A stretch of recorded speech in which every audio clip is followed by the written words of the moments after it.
and I will now pass the mic to Maria, who will say a few words. Each year, we organize the Left Forum to provide an arena for dialogue on the most important matters affecting our world, with the fervent belief that this will help change it. We are living in very challenging and heightened times. The gap between the haves and the have-nots is greater than it's ever been, and our political system has been hijacked by the wealthy elites. But new possibilities of resistance and fightbacks are increasingly emerging. We are seeing more and more people take to the streets to protest. The growing consciousness presents us with the fantastic opportunity to build a movement for justice and equality. The speakers this evening will talk about the struggles we face as we push back against oppressive and unsustainable conditions. The topic for this evening's plenary is the state of the struggle, reflecting on resistance. Our moderator for this evening will be Immortal Technique. Felipe Coronel, known as Immortal Technique, is a recording artist, filmmaker, writer, and activist. Hailing from Peru by way of Harlem, New York, he is one of the most popular independent artists, putting forth a combination of globally themed revolutionary music with a gritty, reality-based street hip-hop. Not only is he an artist, but also a human rights advocate, having traveled to places like Haiti and Afghanistan to provide relief through various nonprofits.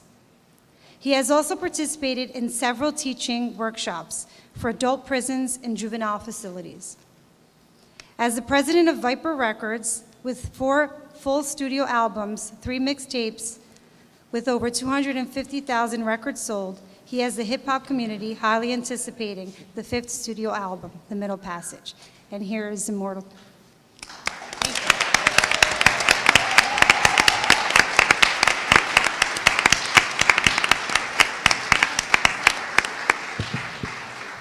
Hello, New York City. Hello.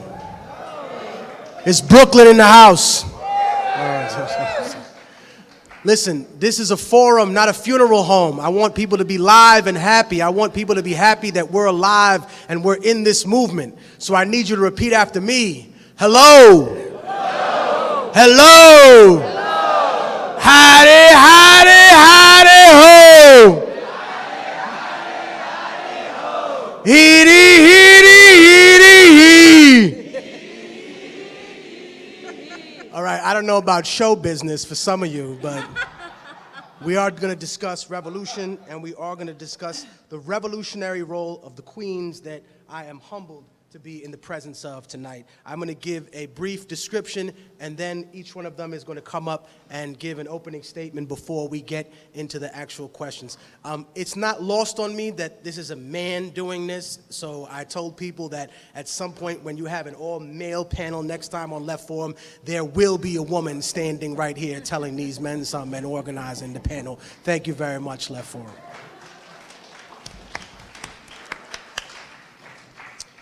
Tidhi Bhattacharya teaches Southeast Asian history at Purdue, South Asian history at Purdue University. She is a longtime activist for Palestine and writes extensively on Marxism and gender. She is a national organizer for the International Women's Strike. Please put your hands together for Tidhi Bhattacharya.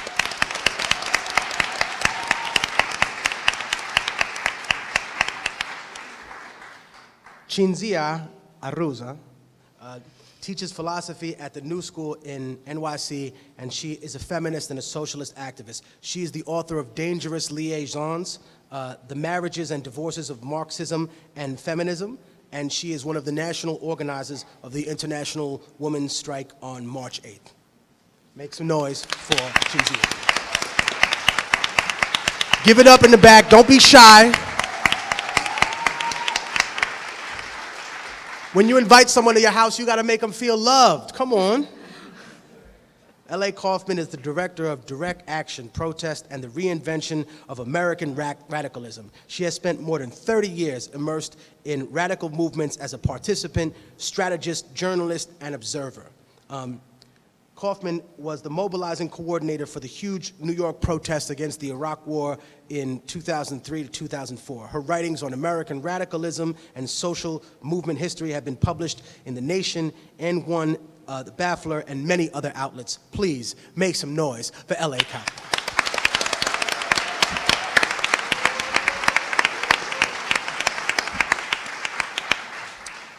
Nancy Romer is a climate and food justice activist. She was professor of psychology at Brooklyn College for 42 years and was active in anti-racist, feminist, union, and anti-war organizing at CUNY. She was the founder of the Brooklyn Food Coalition and has traveled extensively and written about the campesinos and the agricultural movements in South and Central America, the Indian subcontinent, and the US. Please make some noise for Nancy Romer in the building.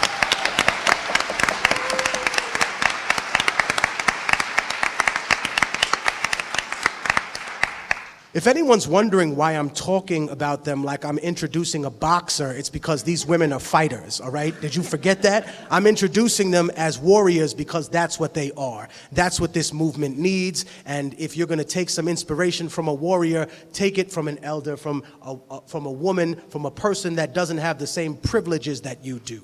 That is an extensive part of learning. Thank you very much. And the last but not least, we are bringing them. Sorry, stupid phone. Last but not least, Madonna Thunderhawk is a member of the Uenumpa, right, band of the Cheyenne River Sioux tribe, and is grandmother to a generation of Native American activists. She was an original member of the American Indian movement, a co-founder of the Woman of All Red Nations, WARN, and is currently the Lakota People's Law Project's principal organizer and tribal liaison. Madonna has been featured in several documentary films, including the recent PBS We Shall Remain. Through her work, Madonna builds alliances and support for child welfare among South Dakota's tribal leaders and communities. Make some noise for Madonna Thunderhawk in the building.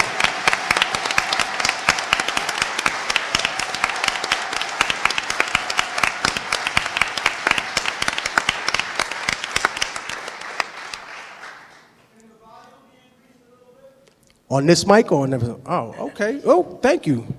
See, I'm used to this, you know what I mean? I'm not used to, I'll just hold it in my hand because that'll make y'all hear me a lot better. Coming to the stage first to give an introduction, because they're gonna go down the line, make some noise, please, for Nancy Romer.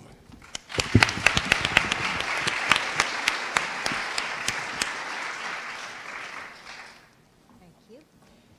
Thank you, I'm very honored to be here. Over the last year, the power of the right has fostered vindictive chaos. The only positive outgrowth has been a vibrant resistance movement that stands on the shoulders of the most important ideological, cultural, and political movements of our time: the indigenous movement, Black Lives Matter, climate justice, and the rights of immigrants, women, and LGBTQ people. None of the new resistance would be possible without those cornerstones of consciousness and organization. In the last year, hundreds of thousands of Americans have been drawn to movements, local and national, spontaneous and well-planned. Many have never actively participated in any political action before. Finally, they recognized how very much they had to lose. But the truth is that we have been slowly losing for decades on labor rights, on human rights, on the environment, on preventing US wars and imperialism, and the crises are mounting. The neoliberal regime was so hated by the American people, whether they fully understood it or not, that it resulted in Trump's election. The Bernie campaign ignited an intense fire for progressive change, and if neoliberal Democrats had not stabbed him in the back, we might have a President Sanders to push further to the left. Bernie's social democratic rhetoric fired up an enormous amount of dormant political energy. It taught us something about the power and potential of joining movements together into a whole cloth, how the big picture makes sense of the specific fights. We are now facing crisis. We are burning our species out of existence with toxic, wasteful, unlimited growth and militarism. The capitalist model of continuously expanding growth via the exploitation of workers, resources, and consumers, creating new markets without any concern for their effects on planet Earth, is driving us to the brink. Inequality and environmental degradation go hand in hand under capitalism, the result of total disregard for anything beyond the profit and power of the rulers. How do we address the many issues of oppression together? How do we join these issues into a whole movement that sees solidarity and shared effort as the prefiguring of a new world, a world we want for our children, grandchildren, for 7 generations ahead? We must build a movement now that recognizes the broad variations of oppression and their connections to each other, and does its best to heal the wounds of an exploitive society and culture. The starting point is to face squarely the fact that we will live in crisis for the rest of our lives. We can no longer just be observers commenting on all of this.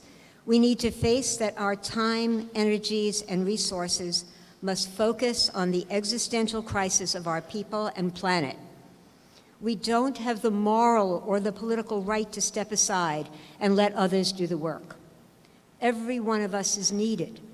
That doesn't mean that life is just one long meeting, but it does require each of us to see where we can become effective and active as possible, and how we can advance a culture of activism in our workplaces, neighborhoods, faith organizations, friendship circles, and families. We are in the middle of a war on our environment, on our futures, on our lives, and we must fight back. On the ground, we must use every tool we can muster. Resistance is brilliant, inspiring, instructive, important. Standing Rock taught the world the power of community, of indigenous tradition, of cooperation and strength, of protecting Mother Earth. Black Lives Matter taught us the strength and power of youth, of women, to confront the historic and continued monumental shame of American history and culture. Immigrant movements taught us the power of community and hope. LGBTQ struggles taught us the power of love. All these movements show us how we are living in a rotted system that must be changed, and that the only way to start the process of radical change is through organizing on the ground, around the nation and world, in person, online, through solidarity of every possible sort. Yes to resistance, yes to electoral work, yes to mass demonstrations, yes to sectoral work in unions, in communities, in workplaces, in faith organizations, whatever shape it takes that raises the specific issue within the big framework. We do not have the luxury of time ahead of us.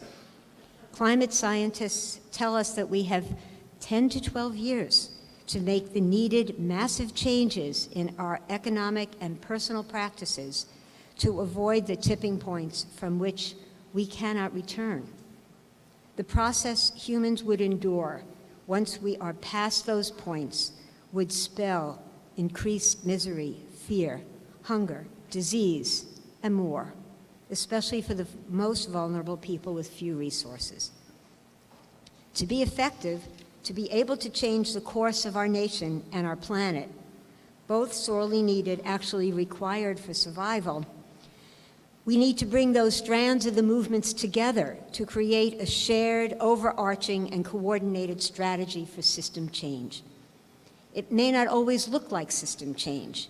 It may demand reforms in the present system, but reforms that would create transitions to deeper changes or expose the system's inability to provide. Getting corporate money, or any big money, out of politics, along with democratizing election laws, would be such transitional demands. It won't completely change capitalist elections, but it would dramatically diminish the power of the capitalists.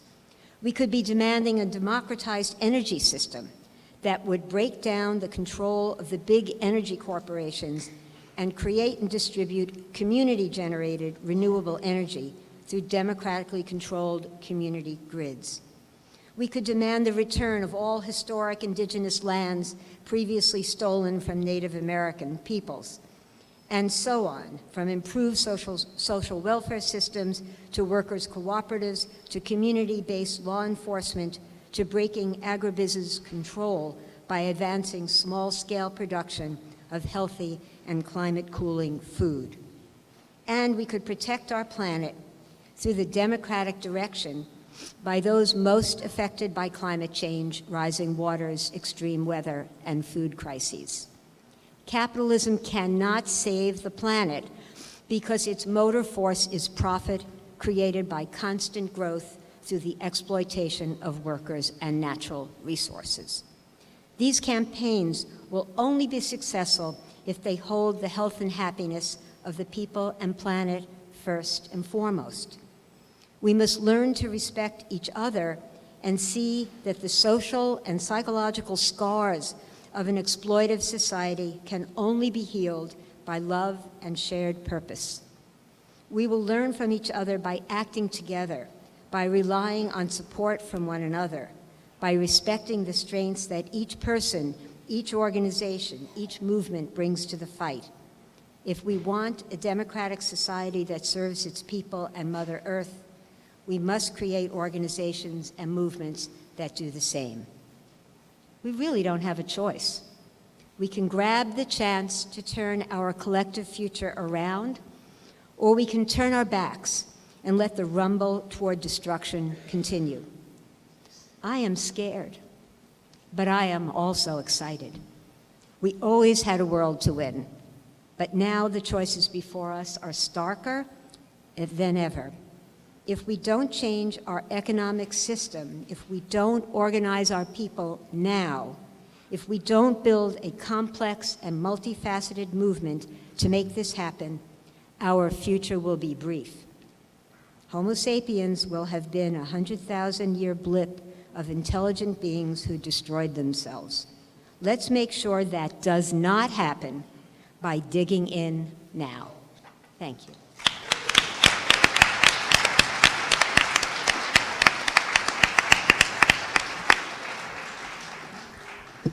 Thank you, Nancy.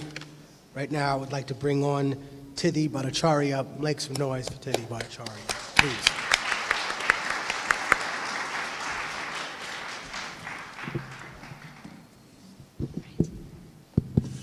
Okay. Thank you very much for inviting me to talk about the March 8th International Women's Strike. It is a real honor to share the panel with my fellow panelists and comrades. I want to talk very briefly, because Nancy's given us such a broad view, I'm going to sort of take off from there and talk very briefly about the International Women's Strike of March 8th and what sort of role it played in the overall canvas that Nancy laid out for us, and why some of us got involved in organizing such an effort in the United States, because it was a global effort. Why did we get involved in organizing it here in the United States? So before I start with what March 8th was about and why we got involved, I want everyone in the room to raise your hand if you've ever seen a Girl Guide cookie box. Have you seen the box that carries Girl Guide cookies? Yes? Okay? Okay, everybody remembers the Girl Guide cookies, right? So, Girl Scout cookies. Okay, so I'm not, okay, all right, okay, great, Girl Scout, okay. That's why it's called in America. Okay, I keep forgetting. Okay, Girl Scout cookies. Okay, you know the cookie box? Great, wonderful. Okay, so, and you know at a certain time of the year they come coming and knocking on your door to sell the cookies, which is great. You should look at the box next time the Girl Scouts come around. You should look at the box because some of the things, I wrote them down, that the box says that the little girls are going to learn why they're being asked to sell the cookies is they're going to learn goal setting, decision making, money management, people skills, business ethics, and the quote is, girls act honorably and responsibly during every step of the cookie sale. This matters because employers want to hire ethical employees, unquote. This is what it says on your cookie box. You should look next time you eat one. They're delicious. What I want to highlight, because when I first saw the cookie box, what really struck me, and I have an 8-year-old and she loves those cookies, is how dominant and normalized bourgeois and liberal feminism has become in this country. Okay?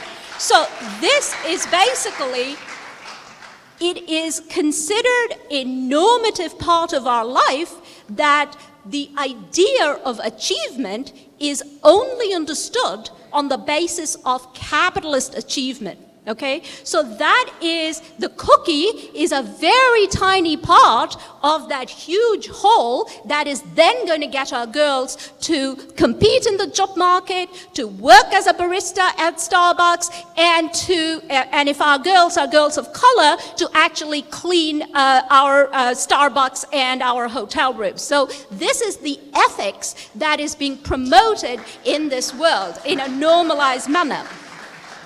So what was so upsetting about this, and I'm sure it's upsetting to all of you, is the capitulation by this model of feminism, this capitulation of the word feminism into tying it so closely to capitalism.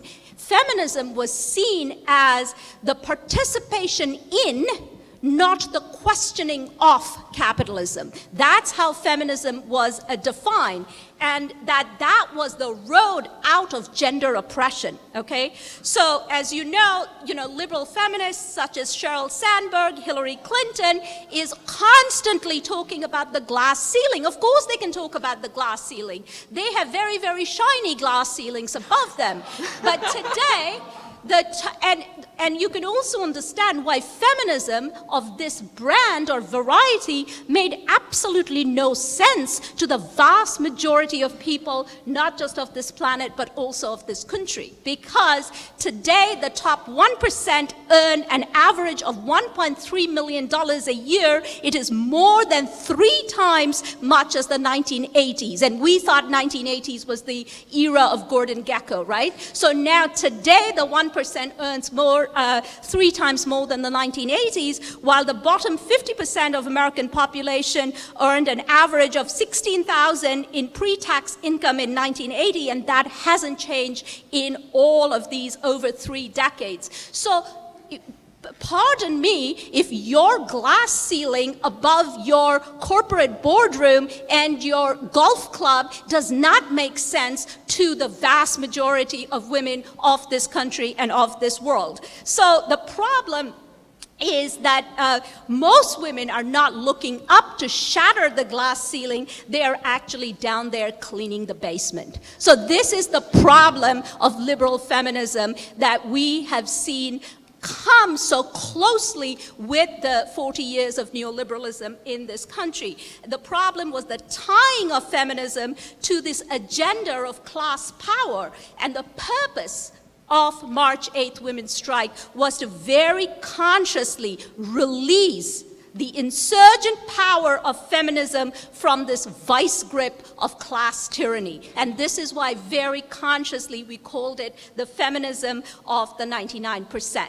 So I'm going to talk a little bit about what the thinking was behind that, because it was an international committee that organized March 8th since November of last year, and mostly led by Latin American women and women in Poland who had marvelous mobilizations, and that inspired an international coordination which was very, very impressive. And the US, in the US, we played a very small part of that whole global network. So the International Committee consisted of women from diverse political traditions. Some were Marxist, some were definitely not. There was a high degree of democratic debate, some sharp disagreements, but underlying that, there was an urgent political desire for unity in action. And this is why I think we were successful to a certain extent to actually learn from each other through that process of international coordination. While each country around the world, it was March 8th was organized in over 50 countries this year. So while each country had its own platform for the strike, I think there were three broad areas of coherence between the various strike committees. First, I think the project internationally had a very impressive and broad and commodious understanding of work or labor. That work that women do is often not just in double shifts anymore, but triple shifts, because most women often have, the vast majority of women in our world now have double jobs, and after the double jobs, the third shift starts of work at home, of housework and childcare and so on. So to understand what we are striking against cannot just be a strike organized in the workplace. It has to extend beyond that and have a broader definition of what women's work or women's labor actually means. Second, while all of us sort of commonsensically and implicitly knew and agreed that women's lives had been devastated globally in the last few decades, the March 8th committee consciously recognized that process to be the result of neoliberal policies pursued by governments and institutions. This was clear. We knew who the enemy was, we knew where they lived, and some of their addresses were constantly on CNN.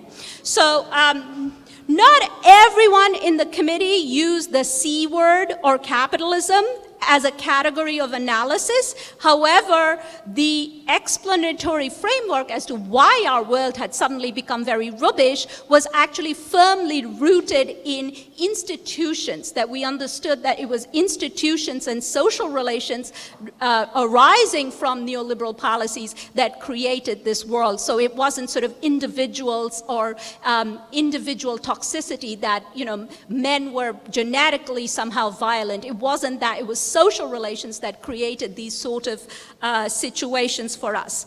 And finally, and this was very important for some of us who have worked on Palestine for a long time, is following from this approach of locating oppression in social relations rather than the accident of individuality, the committee overall recognized that gender oppression was neither singular nor monocausal. There was not one cause to what creates violence in the house, workplace, or sexism. And if the problem of gender, so to speak, was not simply about gender alone, then surely the solution to gender oppression could not come through a struggle around gender alone. Hence, the international committee's densely political and intensely practical slogan that we all adopted globally, which was, "Solidarity is our weapon." And I thought that was very, very important. So the reason I talk about these broad outlines is because I think that gave us the context to develop in the US, specifically the slogan, "Feminism for the 99%. And that's why we argued that this was a moment after Trump's election when we could actually, there was a space for the left, given the vast mobilization of the Women's March, following the wonderful spontaneous mobilization of people rushing to airports, the most soulless spots of capitalism, the airport, rushing to airports to welcome our Muslim sisters and brothers and refugees. We thought the moment had come to actually strike a blow against neoliberal feminism and for once bring back the insurgents that feminism actually contains. And we argued that it was for the first time in a long time we had a concrete possibility for a new, powerful, anti-capitalist and internationalist feminist movement for the first time. I'm not going to take too much of your time, but I just want to talk very briefly in the conclusion about why we decided to make the liberation the issue of the liberation of Palestine and decolonizing Palestine very, very central to our platform. And I want you to know that that was one of the reasons why March 8th in the United States got attacked viciously. Many of us were termed terrorists or terrorist sympathizers. Articles were written in The Nation and in the New York Times about this, and but we basically argued very strongly for Palestine to be central. And we actually argued for Palestine to be the liberation of Palestine must form the beating heart of all social mobilizations of our time. Because I think one of the things that we felt was in the 1960s, it was Vietnam that was the litmus test of what the left must do. In our time, the litmus test is Palestine. And this is why in our movement, if we are going to become fit to rule, if we are going to fight oppression, we need to understand that imperial policies is actually aiding sometimes nationalist resurgence, in the sense that we can have a higher minimum wage. Capital can sometimes give us a higher minimum wage, but will not stop wars. Okay, so there will be no compromise for the capitalist class on imperial interests, on imperial wars, etc., even though if we have a strong labor movement in this country that I think we should all work to organize, but even if we have a strong labor movement in this country, capital may actually concede on a national basis some of the demands, but it will never concede to imperial interests. And this is why the question of imperialism must be at the heart of all social movements, and particularly the labor movement. We cannot say, as Richard Trumka says, that if there's going to be a wall, it'd be a union wall. No. What we say is no wall and no border, because that is something that our working class does not benefit from fighting the working class across the border from us. So this is the litmus test for the left that we need to be absolutely clear on moving forward to our next step, as a strident, decolonized, anti-imperialist feminism is what we stand for, and we are proud to. The last thing I will say is, what kind of movement do we want? And we have faced a lot of alt-right, white supremacist attacks in the Midwest where I teach. And our campuses were absolutely plastered with these fascist posters. And sometimes I worry about my mixed-race child walking to her public school or me going to class. So this is why I use this word consciously, because they do not want miscegenation. I want to use that word consciously to say, not only should we miscegenate, our movements should miscegenate. Every union leader needs to go to a feminist meeting. Every feminist needs to learn from a Black Lives Matter meeting. Every Black Lives activist has shown us the way by uniting with Justice for Palestine. That has been a fantastic model when Black Lives Matter activists toured the country from north to south with Palestine, Justice for Palestine comrades. And that is the model of miscegenated, mixed, standing for solidarity that we need to move forward in the coming age. Thank you.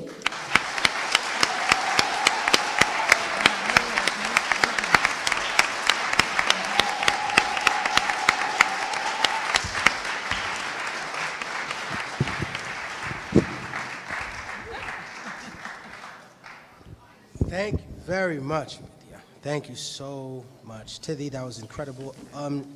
Next up is Chinzia Arruza. Thank you very much. Make some noise, please. Show love.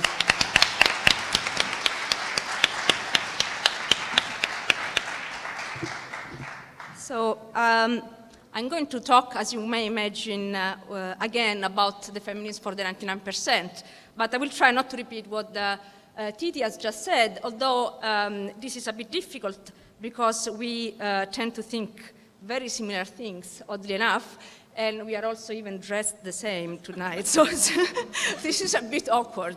Anyway, I'm going to start from an article that you may have read that was published in The Nation in March by Catapolit. And in this article, Catapolit raised a very important, interesting question. And the question was, what is feminism about? So what does count as a feminist issue? What should count as a feminist issue?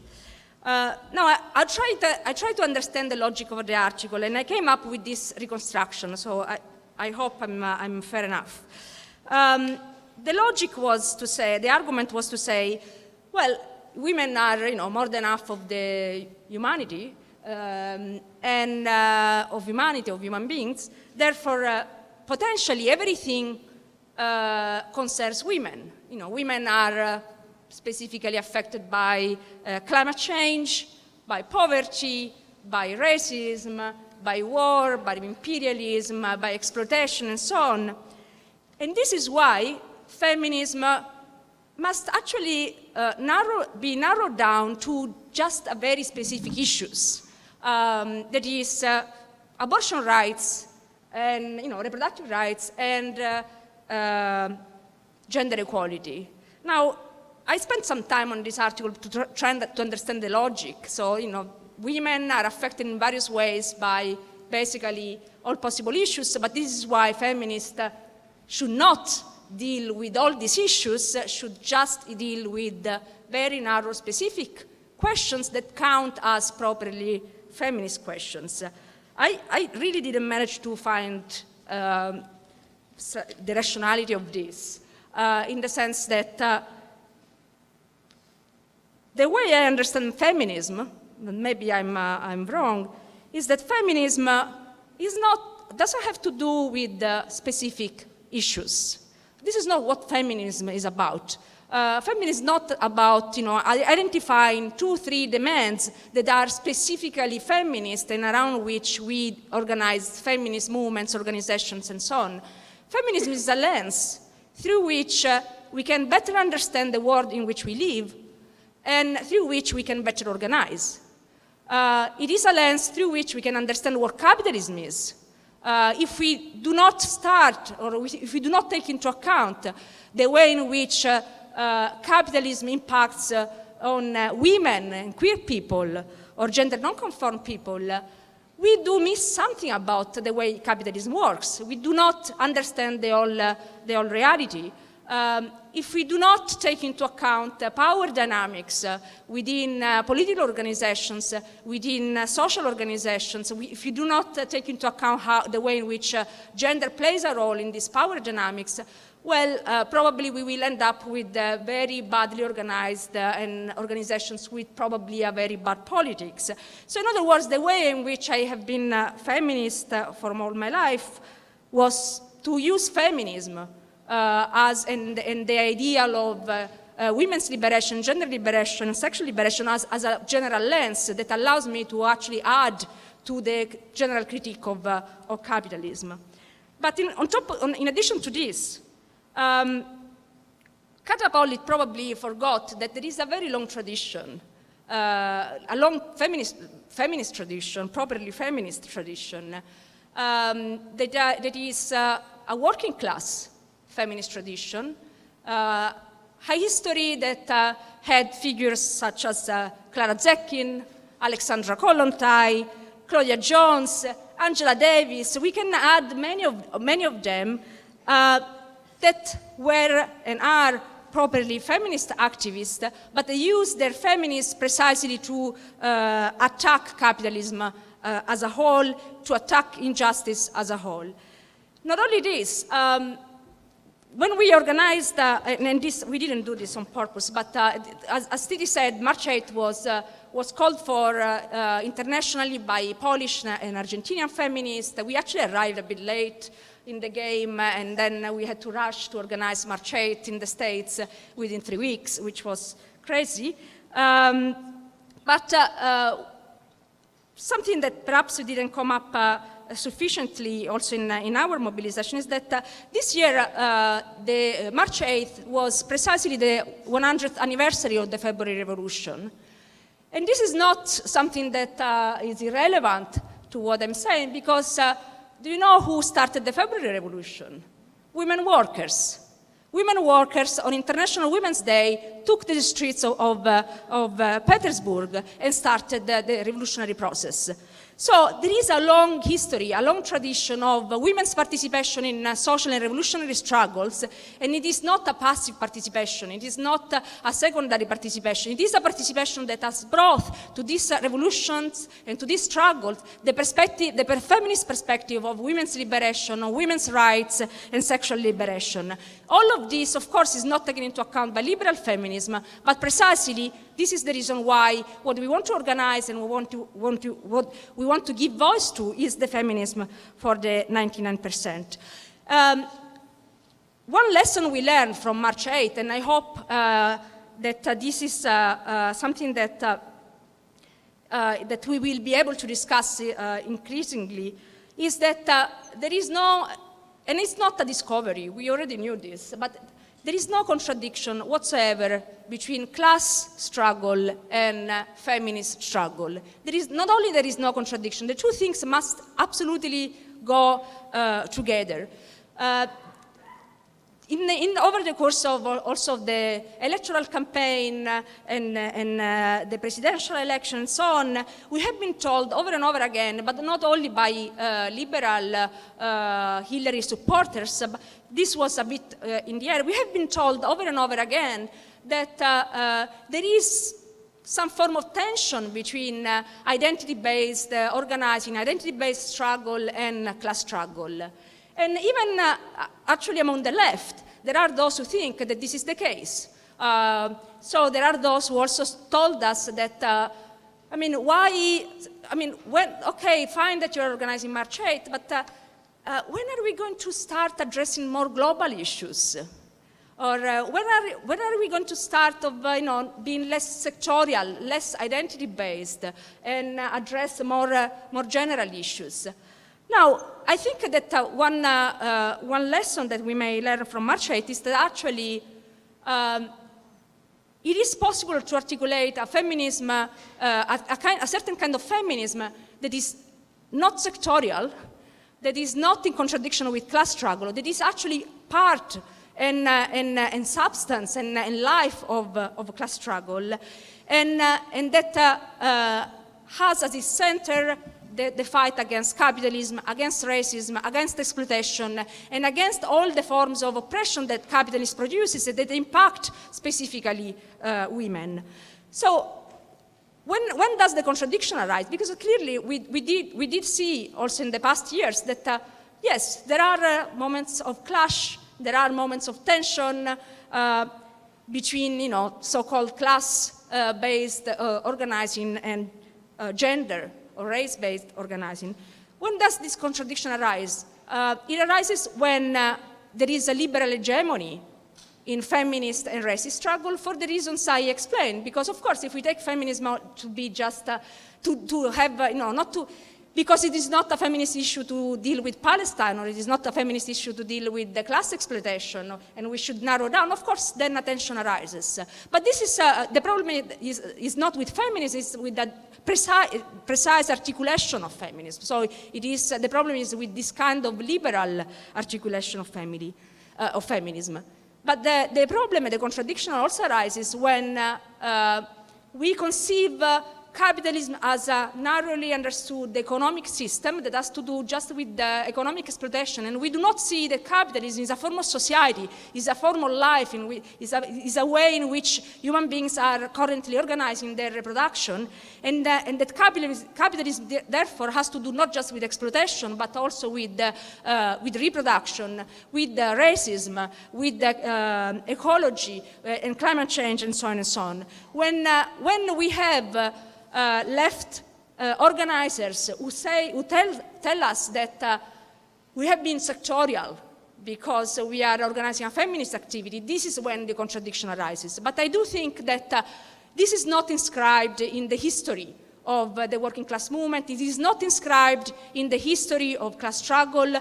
And Actually, if we look at the history of class struggle, from the Paris Commune to the February Revolution to the Civil War in Spain to the mobilizations of the 70s and so on, we always see that the moments in which women have managed to gain more freedom, more rights, more participation, more voice, was within larger social mobilizations and larger revolutions. And at the same time, without those women, these revolutions would have not succeeded, or would have been much smaller, would have not have the kind of political significance that they historically have.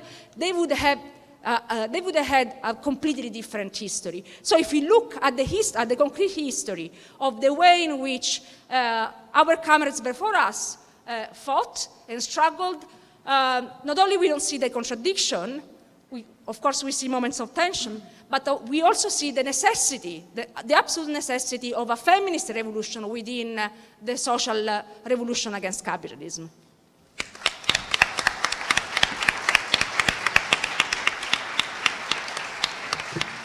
Thank you very much, Jazia. Up next, please put your hands together for L.A. Kaufman. Thank you so much.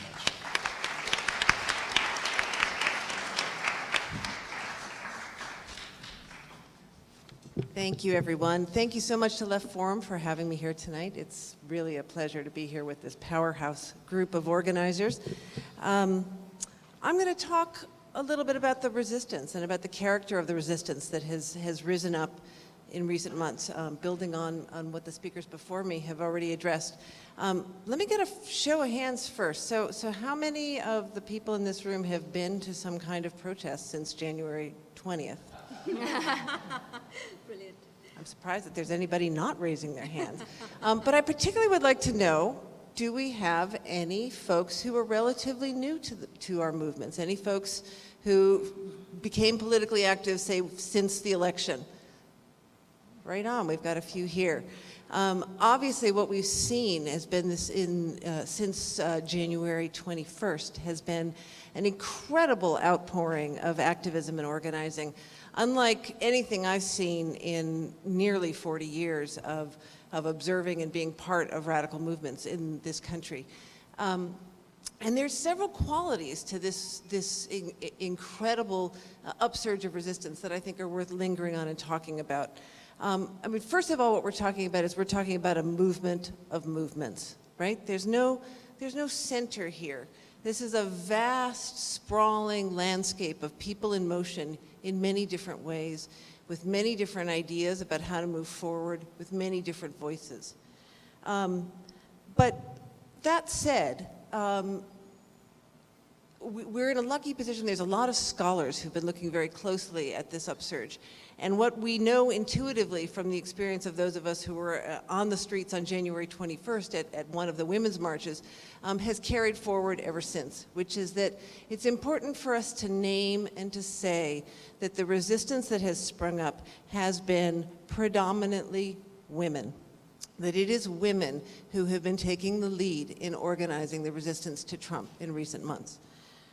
Now, you can look, for instance, you can look at the day of the Women's March for one example. There's other data as well. I mean, there was a study of who's been making phone calls to members of Congress in recent months, and the finding was that 86% of the people doing so were women. There have been all of these new formations and new apps and new ways for people to participate that have been springing up. One of them surveyed their members, and 92% of the newly active folks were women. A sociologist, Dana Fisher, has been attending all the big marches in Washington, D.C. that have taken place this spring. We know there's been one after another, and every single one of them has had a majority women. It was obviously most striking when you looked at the women's marches themselves. But even, for instance, the March for Science. The March for Science was 57% women.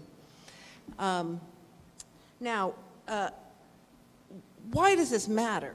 I mean, it matters descriptively, but I think it matters in a deeper way. The leadership of women in the resistance is not new at all. Anyone who has been tracking what has happened to our grassroots movements over the last decades really wouldn't be surprised to see that what was our kickoff party for this we hope revolution, this uprising of resistance against Trump was the Women's March. That's the culmination of a broad shift that has taken place since the late 60s over this course of decades in how our movements are organized. More and more, we have moved to a set of networked movements in which the work is being disproportionately carried by women. This has been true. There's been movement after movement, and you can go back and look in the 70s at the movement to stop nuclear power in this country. You can look at the movement against U.S. intervention in Central America. You can look at the AIDS activist movement. We think of course, many of the people who were themselves infected with HIV and fighting in the AIDS activist movement in the 80s were men, but many of the people who taught them how to organize and how to win were women. Women who had worked in the anti-apartheid movement, women who had worked in the Central America movement, women who served as bridges from one movement to the next. And we see that bridging work very much in our time when we look and see what are the precursors to the extraordinary outpouring of organizing we've seen in recent months. We look and we see the important leadership of women there as well, whether it was in the streets of Ferguson or in the encampments at Standing Rock. There too, these movements that didn't necessarily take women's issues first and foremost as their focus were led by and shaped profoundly by the work of women. Now, by contrast, I think we need to say that we've seen that certain parts of the left have kind of lagged behind in recognizing the leadership of women. It can be shocking, in fact, if you look closely at some of the institutions of the left, particularly of our intellectual institutions, how many of them remain dominated by men. The Unitarian Church has a nice little slogan that they use, that they talk about themselves as being dedicated to deeds, not creeds. And I think if we look, we see that you could take the gender gap that we see in who's mobilizing and out in the streets, and we can invert it when we look at who's commenting and who's responsible for commentary and analysis versus who's responsible for organizing and carrying the burden of the work.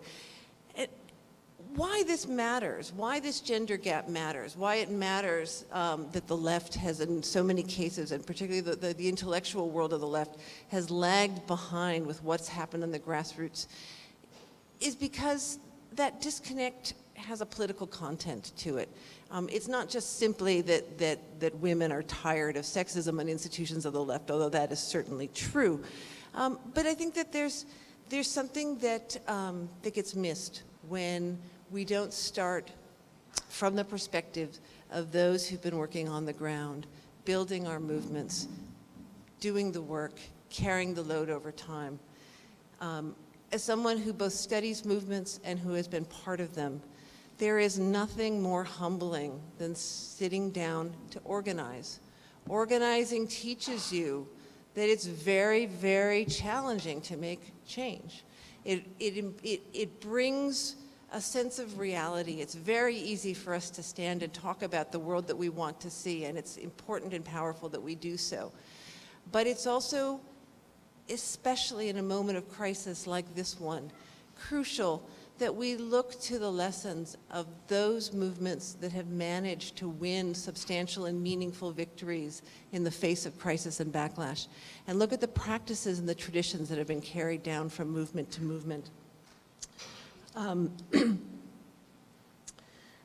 The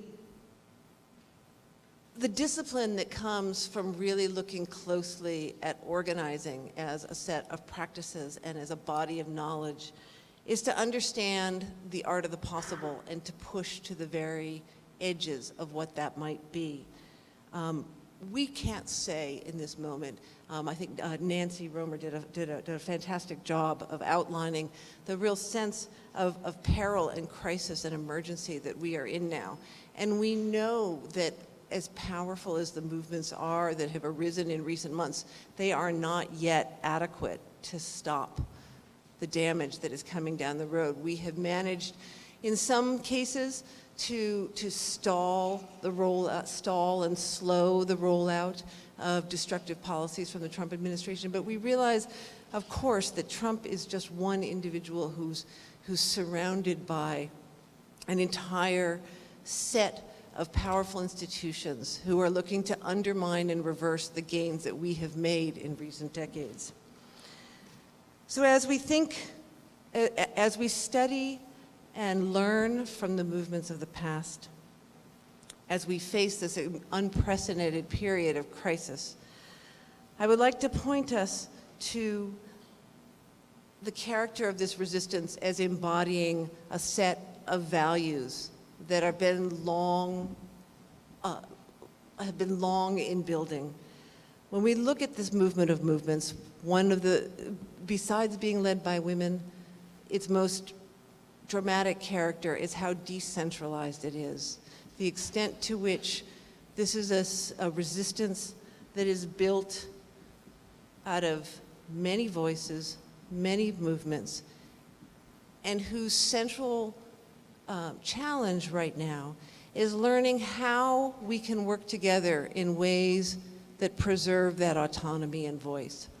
Those on the left who critique identity politics, who think somehow that our tapestry of movements of resistance need to all somehow line up behind one single vision, are going to find that people will continue to vote with their feet for movements that protect and treasure the autonomy of all who take part, and who are exploring new forms of connection and solidarity. We saw that as was mentioned about Black Lives Matter and Palestinian activism. We've seen all kinds of powerful new forms of convergence and connection around the issue of immigrant rights, around the issue of climate justice, around the issues of pipelines and the fossil fuel industry. So as we build on what we have, which we know, as powerful and extraordinary as it is only the beginning of the resistance that we are going to need to turn back the tide, to not just fight the damage that's coming down the pike now, but to bring about a profound transformation in our world. We're going to need all of us working together, but in new ways, exploring new forms of solidarity, exploring new forms of connection, working within a landscape that respects the voice of all of its participants, and in particular, that recognizes the vision, the work, and the leadership of women in our movements. Thank you.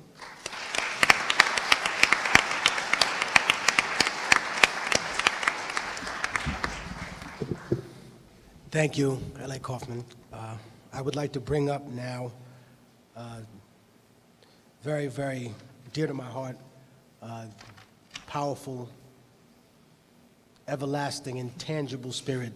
Please show your love for Madonna Thunderhawk. Thank you very much.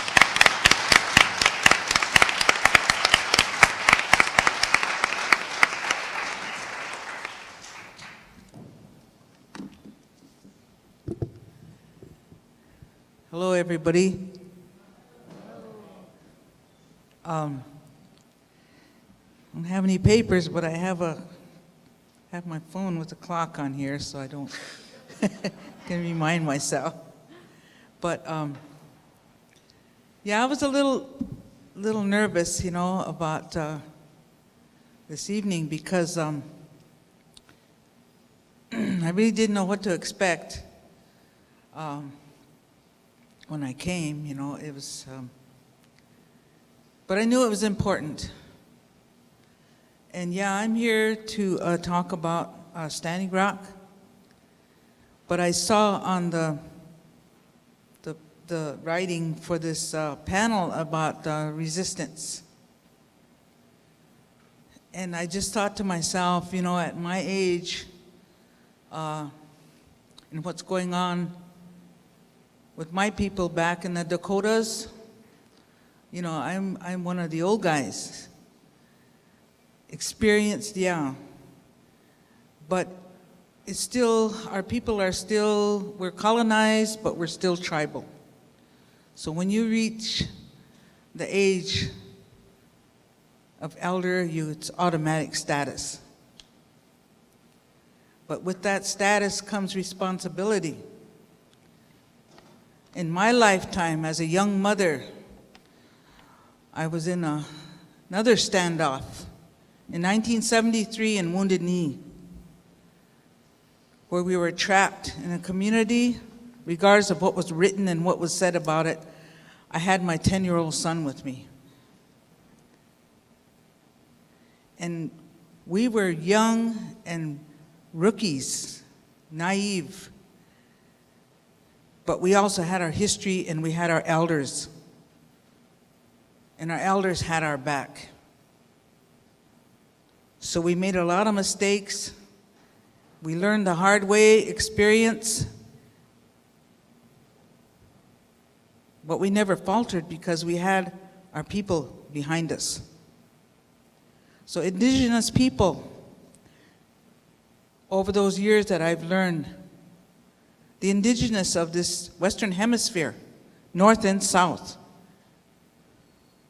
we are in a struggle for survival on all levels. And when we struggle as community.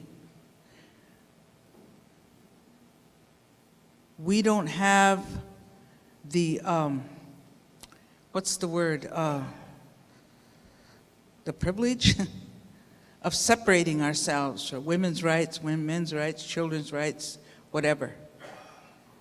We're in a struggle as people, as the indigenous of this land. And the key word here is land. We are the only ones in this country that still are struggling because of our land base to maintain what we have.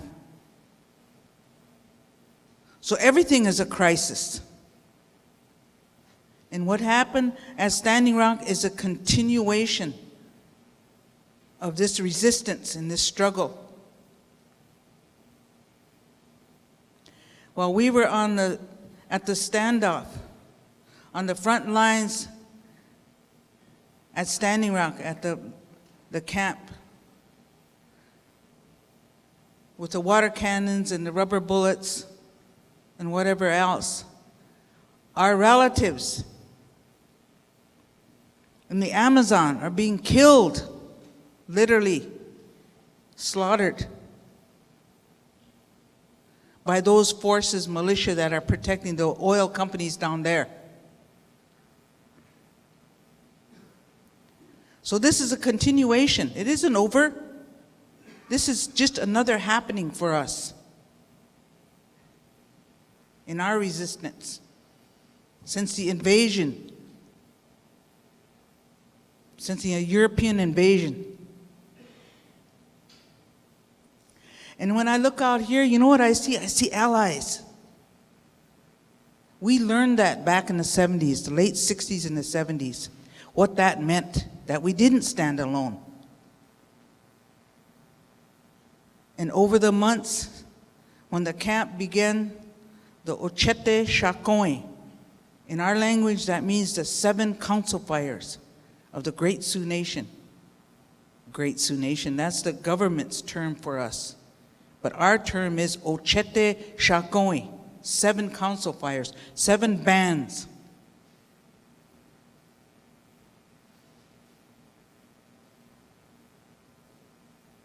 So that the camp was a gathering of our people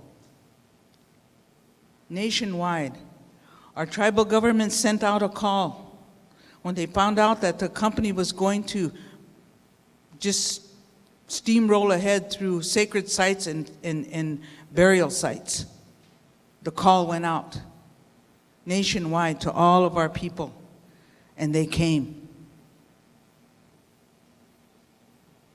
From all over the Western Hemisphere, they came. We had tribal people from from Central and South America. We had tribal people from Alaska, from the Arctic, from Canada. They came. And they all brought their flags and their emblems to show that they were there in support, and they brought supplies. And it was an amazing thing for us, because every First Nations that has a land base today, they're fighting the same struggle on whatever level. Fishing rights, hunting rights, logging, water rights, gas, oil. We're constantly under attack from the energy corporations. So this is nothing new for us. It's just a continuation, like I keep saying over and over, because that's what it is. But guess what? November, this country had their election. And right after the national election, we were flooded by young people from all over this country, and most of them non-native. All showed up at our gate. Why? Because we were the only active resistance going on in this country when they were shocked about who got elected. What are you going to do? Where are you going to go? Overnight, we went from a few thousand people in camp to 10,000. So it was a growing village of young people. And we were there, my sister and I specifically, we were, he was there, this young man. So he knows what Facebook Hill was. There was one hill there, and that's where everybody could get reception. So they had called it Facebook Hill. Well, that's where we camped. And we camped right next to the legal collective tent, because people were getting arrested by the hundreds. So the legal collective was formed. But anyway, we were there as elders to do what was done for us when we were young. Our elders showed up. Our elders stood there. They didn't tell us what to do. They didn't criticize. They didn't boss us around. They were there to support. And that's what we did. For 5 months we were there. But like I'm telling you, it was a continuation of what we do, what we go through as Indigenous people in this country, where we're almost invisible. But our ancestors in the 1800s, when the United States government was at its weakest after the Civil War, they came to the Northern Plains and said, okay, we can't have this war going on, because we can't seem to get rid of you people, can't kill you off, because this is your land and you know how to survive on it. We don't. And we're weak, so we want to make treaties with you. So Ochete Shakoi, we have treaties that were ratified by Congress. And that's our foundation for any struggle we have, are those treaties. They're older than any of the states in this country, some of them. Especially in the western part of this country. But that is a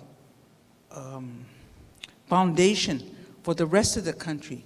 For example, a few years ago, we struggled and stopped the XL pipeline that was coming through South Dakota, through my reservation. My reservation is a Cheyenne River reservation. We border Standing Rock Reservation. We're sister type, reservations.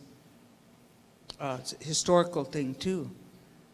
So a few years back, XL Pipeline, we put a stop to them. We had allies. The white ranchers and farmers in Nebraska organized, just like we did back in the late 70s, early 80s, when we had the Cowboy and Indian Alliance then, and we stopped Union Carbide from mining uranium in the Black Hills of South Dakota. Nobody's ever heard about that. So again, this is a continuation of fighting these corporations in this country.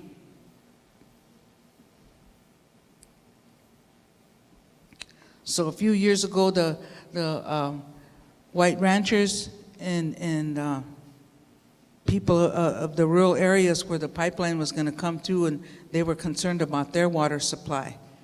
But what was happening to them was the companies, the energy corporations, with the help of the federal agencies and the Republican Congress, were able to declare these ranchers' land, eminent domain. But because of our treaty status, they can't do that to us. So all of a sudden, we have all these allies, all these, people. Before this struggle, for them, they had this frontier mentality. They were still, cowboys and Indians separate. But when they realize that we all have to drink the same water and breathe the same air, we better be allies for our grandchildren, our great-grandchildren, our descendants. So allies are very, very important. And I don't know, in the academic world and in this part of the country, there's all kinds of other words you use, but we still say solidarity and still say allies.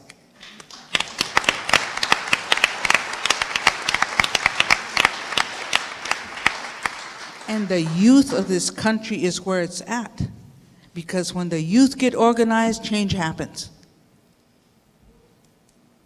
And all of us gray hairs need to be standing there strong. We have your back.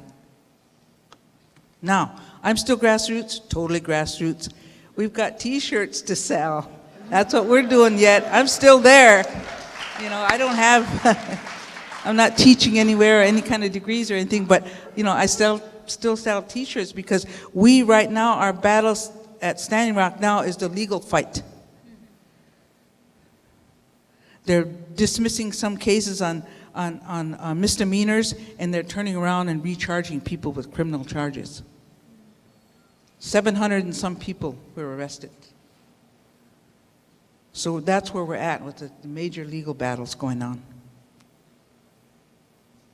But our backs have been to the wall for several hundred years now. So what do? You fight back. You stand strong. And you respect your allies. Thank you.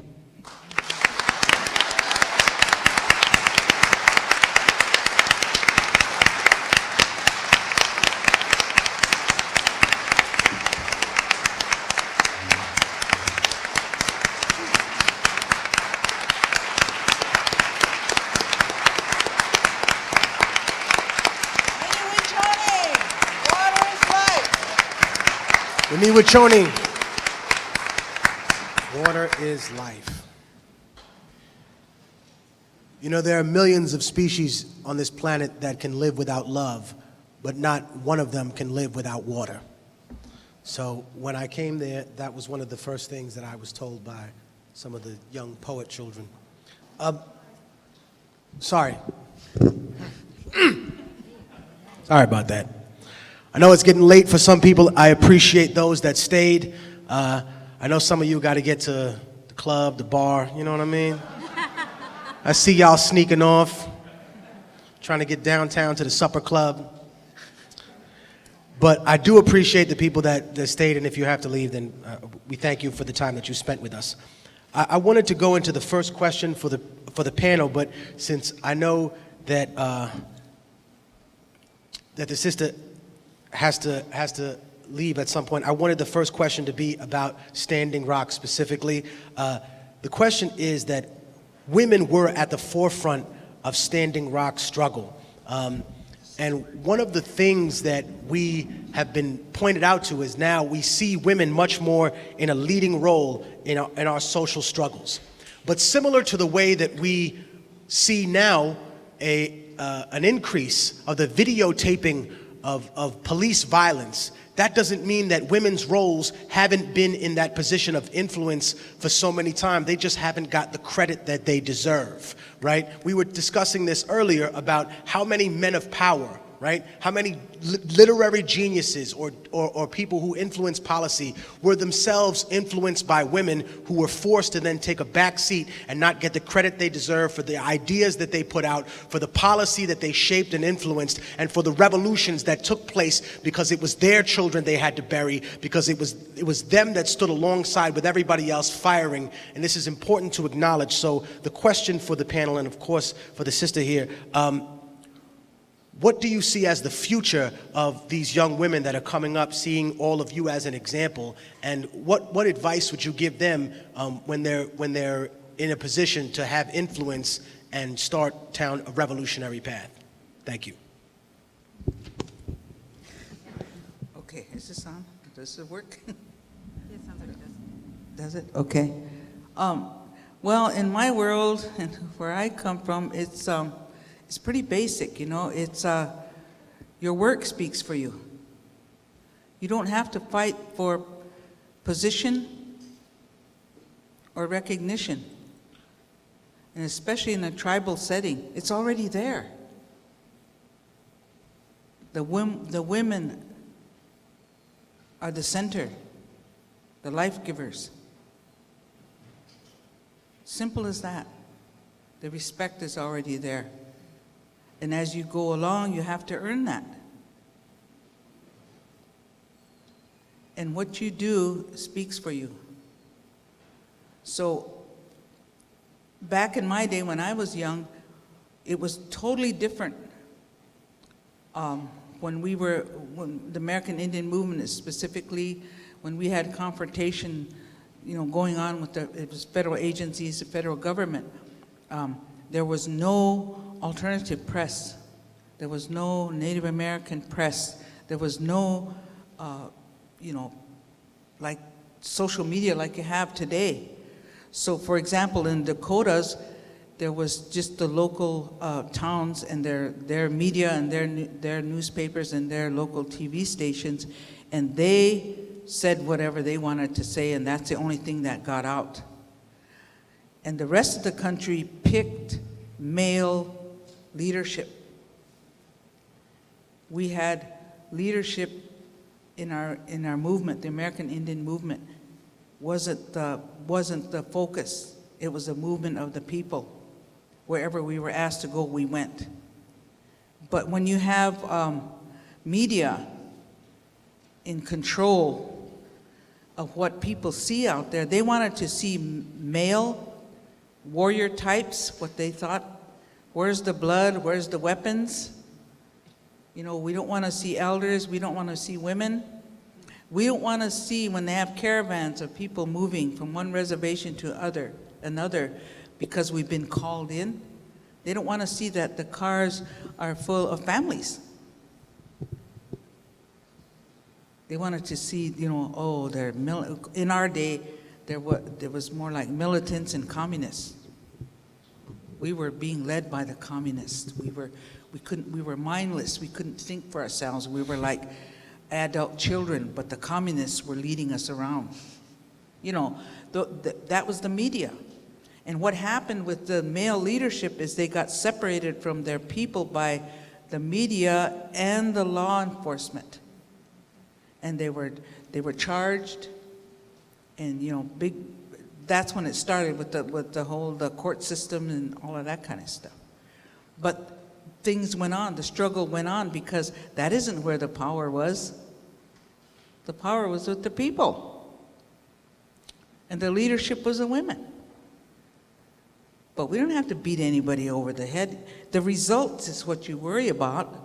You don't worry about what they are going to think out there. Well, where's the women? How come they're not blah, blah, blah, you know? That's your problem. Our problem is getting the work done. It's automatic. Thank you. Anyone else?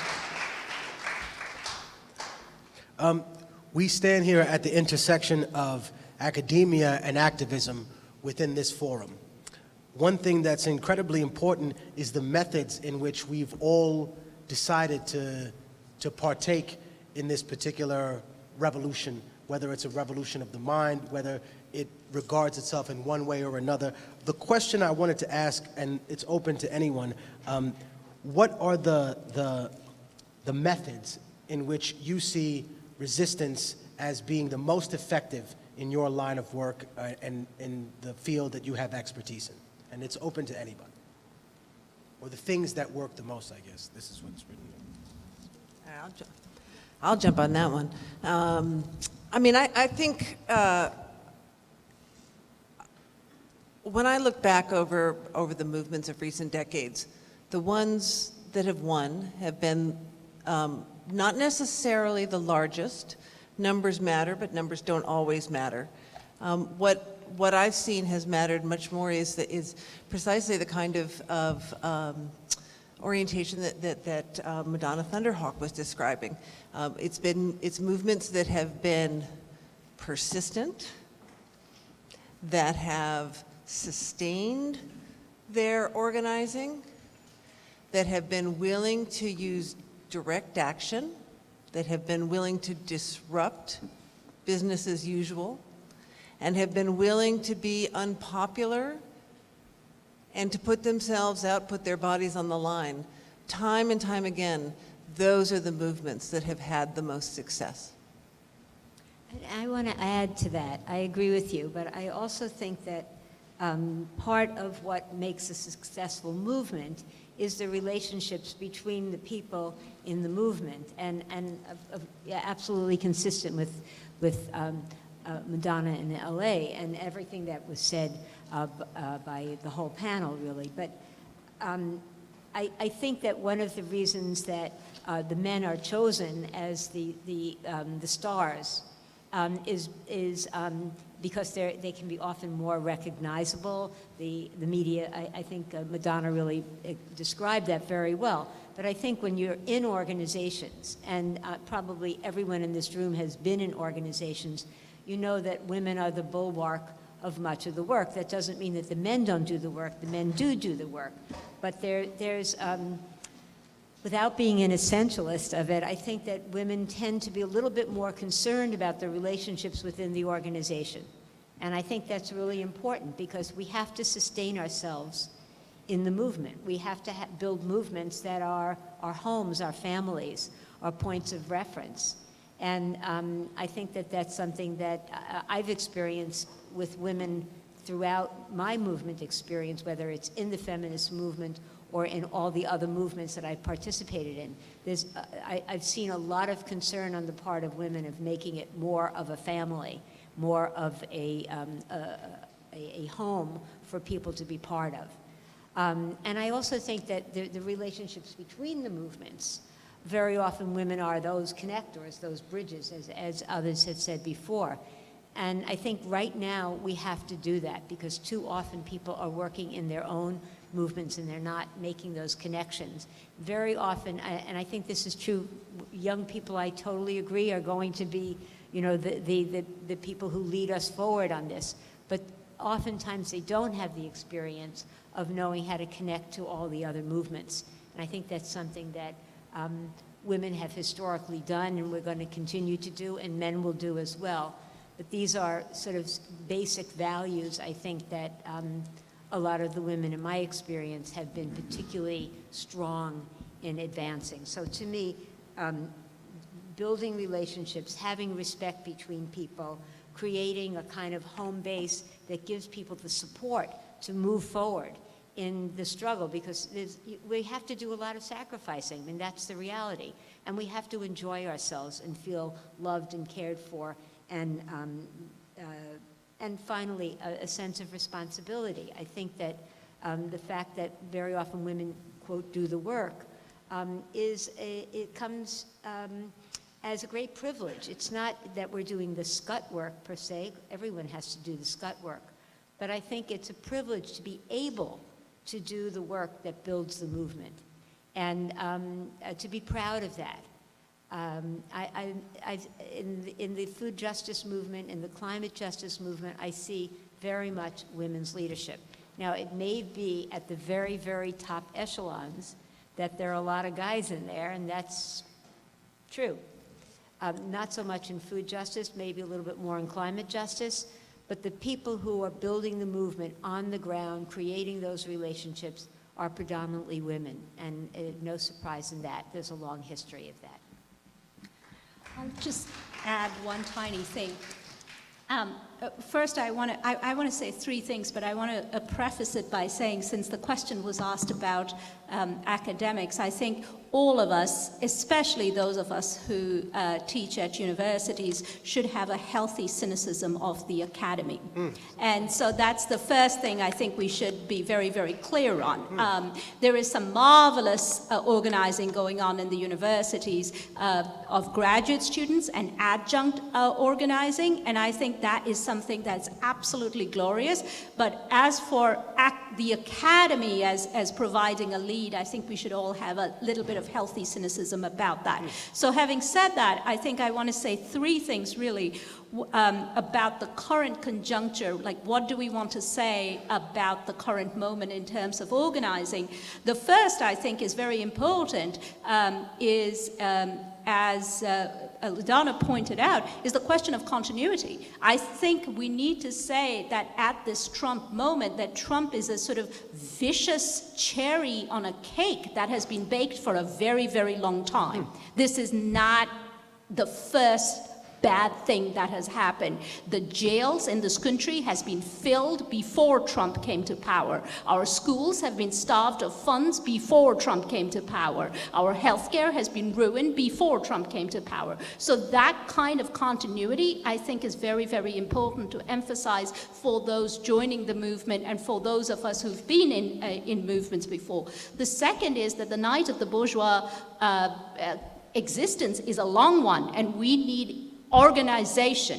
We need organization as our infrastructure of protest in order to sustain us when those peaks of social movements are no longer there. We need to build infrastructure of protest, not just in our own particular sphere, but organizationally. It can be basic tools of fight back, like labor unions, which have the lowest density right now in this country, or it can be revolutionary organizations, feminist organizations, but organizations are key, and we need to have that conversation and discussion of how to build organizations.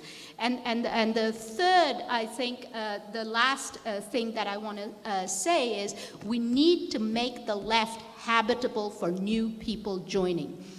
Those who are coming new and getting radicalized through the movement, coming into the left has to be made habitable. These are not people who are going to come here, who are going to know the existing vocabulary of the left that those of us who've been here have been brandishing about for 20 bloody years. These are new people. They're going to have new languages, and the left must be welcoming and habitable for the new activists, because that's the only way it is going to regenerate itself and become a force in this country.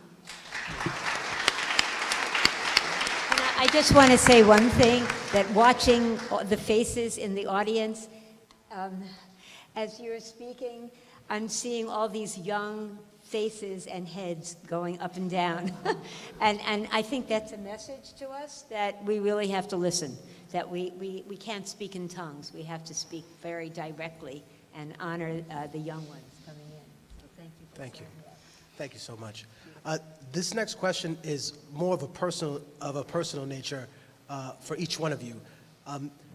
When you talked briefly about waking people up and pushing young people towards them coming into activism, one thing that dawned on me is that a lot of times when people are out there trying to wake individuals up, right? Think of someone shaking you in your house at 3 or 4 o'clock in the morning. Your first impression wouldn't be, this person's trying to help me. You would think, who the hell are you, and why are you in my house at 3 o'clock in the morning, right? But if one of these beautiful sisters was shaking your hand and said, listen, look up, Your house is on fire. The roof is burning. Get you and your family out of this goddamn house. Get your children, wake them up, and get them the fuck out of this, excuse my language, get them out of this house. One thing that's incredibly important is that waking people up is never easy. And people are usually never grateful for being woken up until they finally come to terms with the reason you're waking them up. And I know that's a very important thing about preparing the next generation. So I want to know if we could go down and hear a story or have a commentary from each one of you about that particular process within your personal experience, about waking people up or seeing the difficulty in waking them up or finding the positive side when they finally do wake up and then venturing through those channels with them as well. Whoever would like to go. I mean, please. Okay. I mean, I don't have a specific story to share, but my best experiences of people waking up is when people woke up and nobody woke them up. They woke them up on their own. So in other words, why I'm saying this, because, and this has to do also with something Titi was saying earlier, that somehow there is, especially the more marginal the left is, the more it thinks that its task is to wake people up or to educate people or to teach people about the necessity of struggle and so on. I think that this is a model that has never worked and that we should overcome. And that in a sense, one way to regenerate the left in this country is actually to learn from the people who are already waking up. Because if we look at the past years, we have a continuous series of mobilizations and movements from Black Lives Matter, Occupy, Standing Rock, the spontaneous mobilizations at the airport these months, the Women's March, and so on and so on. So we did have a long series of struggles, mobilization going on, and so on. And I think that on the one hand, of course, we do have the problem of creating continuity, organization, and going beyond the simple resistance to the emergency and actually, build projects, long-term projects, and so on. On the other hand, we also have to learn by, leftist organizers have to learn from what is actually happening, rather than trying to fit what is happening to some kind of preconstituted model. So, for example, people change the way they struggle constantly. The forms in which people fight back, the forms in which they organize, the forms in which they protest are always a mixture of continuity with the past, but also breaking with the past, innovating, creating, recreating the forms, recreating the forms and expression, and so on. So I think that what we would need today is to combine together the capacity for continuity in organization, but also a radical openness to the new forms in which the struggle takes place and to what we can actually learn from the way in which people are waking up. And very often, again, people don't wake up because there is an organization that wakes them up. They wake up because they cannot tolerate any longer the conditions of life that are imposed upon them, because they don't have any other choice but to fight back, because they think that by fighting back is the best option in the given circumstances, rather than constantly being oppressed and exploited and so on. These are the conditions that open spaces for mobilizations, movements, and so on. So the task of organizations and social organization in these circumstances, when people start waking up because they cannot stand it anymore, and they don't want to stand it anymore, is to be open, to listen to what is happening, and to, again, create a bridge with the past, with a history, with a tradition that shouldn't be lost, but also using this history to better understand what kind of novelties, what kind of new forms can be created in these circumstances. So in other words, what we need is a 21st century new mobilization, movement, revolution. We cannot reproduce the models of the past.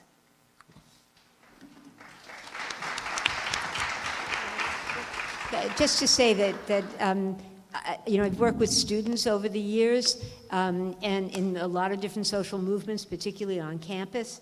And my own experience is that there are very tentative initial steps. I haven't seen that people feel initially that they don't have a choice. My own experience is that they're more often tentative in their first steps. And those first steps, I think, have to be greeted by real support, real organization, real honoring of that first step, because it's a giant leap for many, many people. So I think that we really have to create very welcoming movements that do say, yes, we want your new input. We want something fresh coming out of this. We need that. But I do think that people learn in struggle. I've said this to my students over the years that, read, talk, listen, and act, because it's when you act that you really learn. And it's the struggle that brings out the deep learning, the deep life commitment. It's participating, and you don't participate all at once. You move slowly toward it, and then it captures your heart. It captures your mind.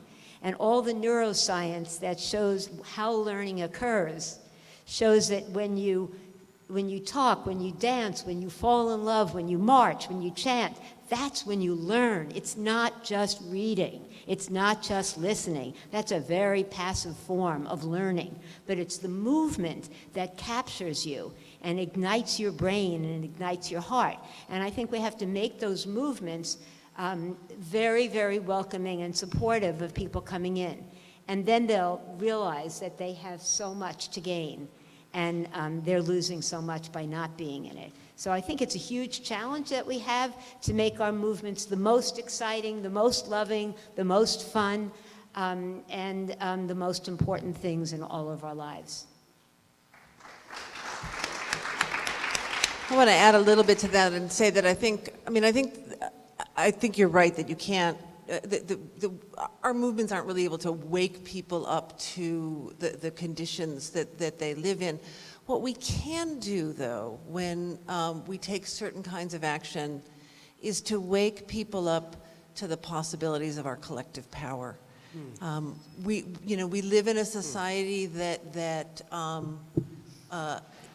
from many directions demobilizes us and tries to make us consumers or passive participants, or participants in very limited, circumscribed ways. And that, I think, is the particular power of direct action. The direct action at Standing Rock being an incredibly powerful example that there are kinds of collective action, kinds of collective defiance that can wake people up to a sense of possibility and power. And it is incumbent on us to think about how to do that in ways that bring people in and build.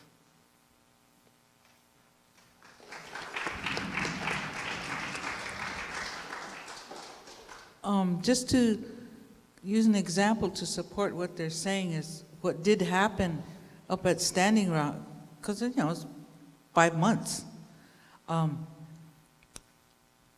I use the word decolonizing going on, because that's my world, okay? Our people are colonized. All these young people came, and they brought all their involvement, whatever they do, with them, and we sat up on Facebook Hill and watched all this happen. And they came and they built all kinds of alternative housing for themselves, like because it was going to be winter, blizzards and stuff, wind and solar and all those kinds of things. And everybody helping everybody. There wasn't the native people camped over here and somebody from Michigan all camped over here, different reservations, because we are tribal and we have our bands, of our people. Like the Ogalalas had a big camp stuff, but everything is open. You go there were kitchens everywhere. You could eat anywhere you wanted to, okay? But what happened after the camp was bulldozed and they eliminated it, that alternative type housing and that whole concept of decolonization continued on. People saw that, my people especially.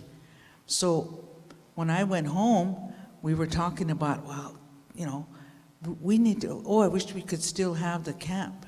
Well, we can. We'll call it the decolony. We're going to start a colony, but it's going to be a decolony. And we're going to use wind and solar, because we have a lot of wind back home, you know? A lot of, you know, those types of things. So the continuation of that, you know? And it all came from the young people. We said, yeah, we don't know how long we're going to be here, maybe a couple weeks, a couple months, but we're going to build this because show and tell. I mean, who does that? Young people do that.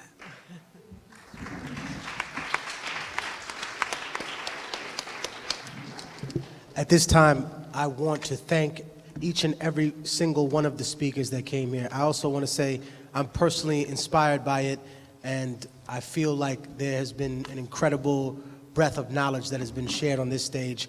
I want you to all stand up and please give a round of applause to these beautiful souls, these fighters, the warriors, the women.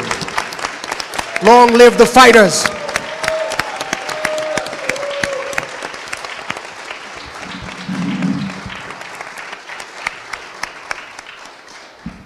Our t-shirts are here. There are t-shirts in the back to support Standing Rock. Stop organizing. Yeah. Thank you so much. We're total grassroots. Please place your popcorn and soda in the receptacles when you leave.